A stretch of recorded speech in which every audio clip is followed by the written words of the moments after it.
Diyosa! Diyosa! Diyosa! Diyosa! Mga bodyguards, bitbitin niyo ako. Sugurin natin ang taping ng Atlantica. Action! Tanghaling tapat na maabutan namin ng staff and crew ng Atlantica sa San Juan, Batangas. Dedma sila sa init. Abala ang lahat. At sino at artista ba naman ang narito, kundi ang dalawang bida ng Telefantasia, sina Dingdong Dantes at Isa Calzado. 5, 4, 3, 2, and... Tingnan nga natin, Diyosa, kung uubra ka sa pakikipagchika kay Isa. Hi, Isa. Hello. Kamusta naman yung shooting day mo? Okay naman, mainit. Ano yung pinaka-kakaibang ginawa mo for Atlantica?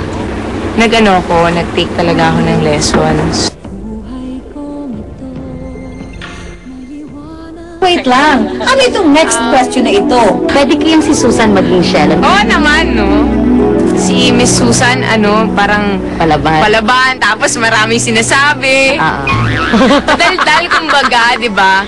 Wow, thanks Isa. So, sino mas bagay maging Shell? Si Susan or si Diyosa? Big question yan eh. Kasi pag napanood to ng Miss Susan, ba hindi na siya mag-guest at your service. Pero nandito ka, sa suot mong yan, sa ngayon mas nababagay ka. Pero pag maganyan din si Miss Susan,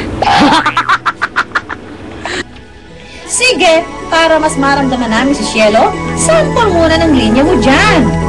hindi kasi gusto kong ginawa ko dito sa Atlantic. Yung kumanta ako, pero mahaba yung kanta. Gusto mo ituro ko sa'yo. Oo. Tsaka kailangan off-key Ibig sa'kin, kaya mo bang ibalik ang dati mong pag-ibig sa'kin? 2 minutes. Maya-maya lang, nilalagyan na ng make-up at prosthetics ang bidang si Dingdong. Naku, Diyosa, magpigil ka ng sarili mo dyan. Dong, anong feeling na suot-suot mo na yan? Sige. Masikip? Mainit? Ngayon hindi pa, pero paglabas sa tense, oo. Pero pagpasok sa tubig, hindi ulit. Nako, nainggit ang lola. Nagpalagay rin. Kuya, pag nilagay yan, pagtanggal niyan, tanggal din yung pati tenga ko, di ba? Opo. Huwag mo naman ako takutin.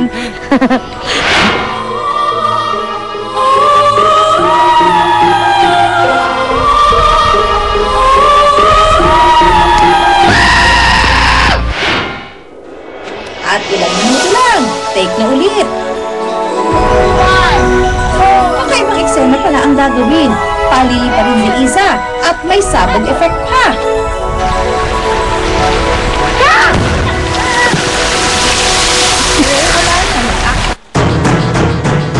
A few moments later, bit-bit na naman ang bodyguards niya itong si Diyosa.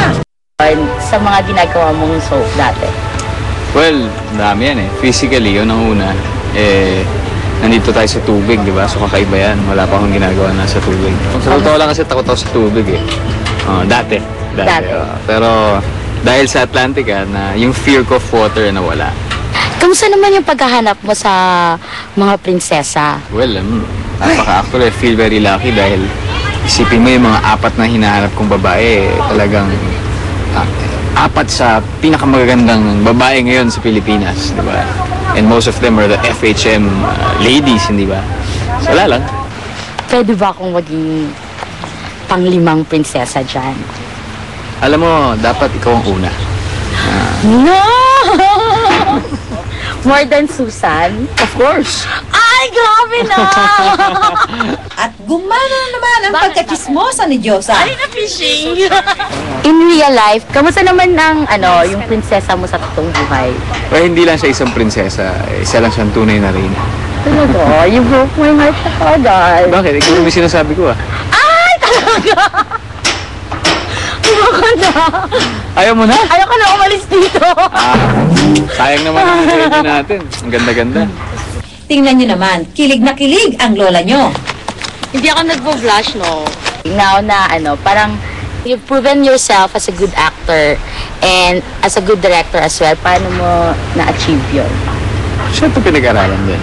At ang nagamit ko talaga is yung everyday na pag-observe ko mula nung nag-umpisa ako. At eto na ang tanong. Kung magkakapelikula ka at ako ang magiging bida, ano kayang magiging title ng movie natin? Isip tayo. Aanihin pa ni Aquano ang lawak ng karagatan kung meron siyang Diyosa. Grabe na! Pwede ba yan? Okay lang ba yan? At least medyo related, di ba? Kilig na yung buntot ko. You just made my day. Hi, Diyosa! Panggulo ka talaga. Pero sa mga taga-Atlantica, thank you sa pagpapaunlak nyo, ha? At salamat din sa pakikibahagi nyo sa aming 3 anibersaryo.